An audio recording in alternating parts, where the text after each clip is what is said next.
Philibert est en train de mourir. Sa torche s'est éteinte depuis plusieurs jours. Il est dans une obscurité totale. Pourtant, des centaines de personnes foulent le sol des rues, quelques mètres au-dessus de sa tête. Mais ces personnes ne le voient pas, ne l'entendent pas et ne peuvent plus rien faire pour lui. Il a pour seule compagnie des petites gouttes qui ruissellent sur les flancs des murs de grès des souterrains de Paris. Qu'est-il allé faire dans ces souterrains seul pour s'y perdre et y perdre la vie ?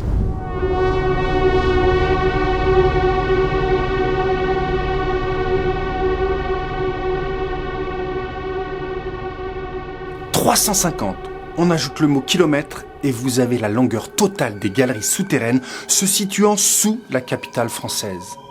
Paris possède une ville sous la ville. Elle est composée d'un labyrinthe immense, constitué d'innombrables galeries qui peuvent facilement se révéler très dangereuses pour quiconque s'y aventure. Et c'est ce qui va arriver à Philibert Asper le soir du 3 novembre 1793.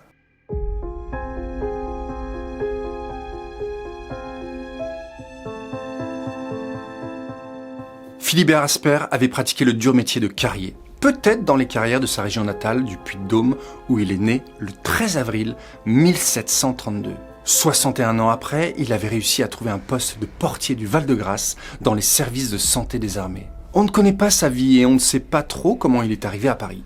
On sait juste qu'il était marié à Élisabeth Millard et qu'il habitait au 129 rue Saint-Jacques, pas très loin de son lieu de travail. Son poste lui ouvrait les portes des souterrains de Paris. Du couvent situé dans l'abbaye du Val-de-Grâce, dans le 5e arrondissement, on pouvait accéder à une vaste étendue de carrières rebouchées reliées entre elles par des galeries. L'accès à ces interminables souterrains démarrait dans le couvent par un escalier caché.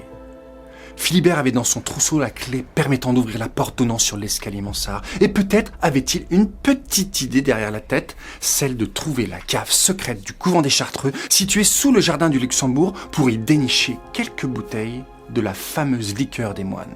Peut-être pour la revente ou peut-être pour sa consommation personnelle. Il descendit donc un soir avec l'objectif de revenir très vite à son point de retour, en pleine nuit, pour ne pas éveiller les soupçons. Il dut emporter avec lui une torche et son trousseau de clés, et peut-être une besace pour porter le butin convoité, les bouteilles de liqueur. Mais Philibert ne remonta jamais par l'escalier mansard. Il disparut du jour au lendemain.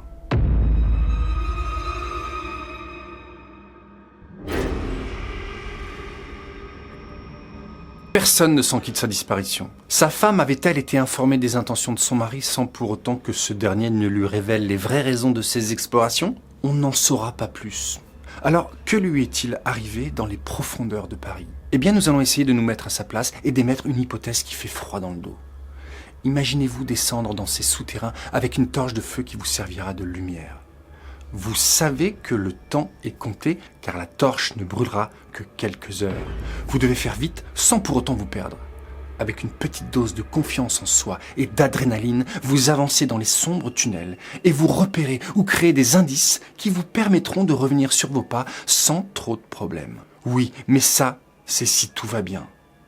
Mais si la torche s'éteint, si par exemple, malencontreusement, votre pied trébuche sur un pavé et que vous vous affalez de tout votre être dans une immense flaque d'eau, la torche tombe dans cette flaque et s'éteint instantanément. Le combustible et le bois s'imbibent d'eau et il est impossible pour vous de rallumer cette torche. Sans lumière, c'est dorénavant le noir total. Pas une seule petite dose de lumière pour créer une information visuelle dans votre rétine qui vous donnerait une information de géolocalisation dans votre cerveau. Le noir total, c'est la perte de vos sens, la désorientation de votre corps et de votre esprit dans cet environnement hostile. Tous les repères enregistrés au préalable n'ont plus aucune utilité puisque ces repères étaient visuels. Imaginez-vous la panique qui s'empare de vous. Vous avez déjà marché des heures avec votre torche en tournant à gauche, puis à droite, puis une nouvelle fois à gauche, puis encore à droite. Et il vous faut maintenant retrouver votre chemin, mais cette fois dans le noir total.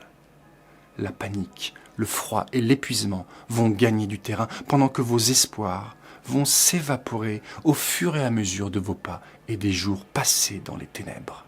Combien de temps Philibert a-t-il erré dans cet immense labyrinthe? Combien de temps a-t-il marché, crié, hurlé pour qu'on l'entende et qu'on vienne le sauver? Que s'est-il passé dans sa tête?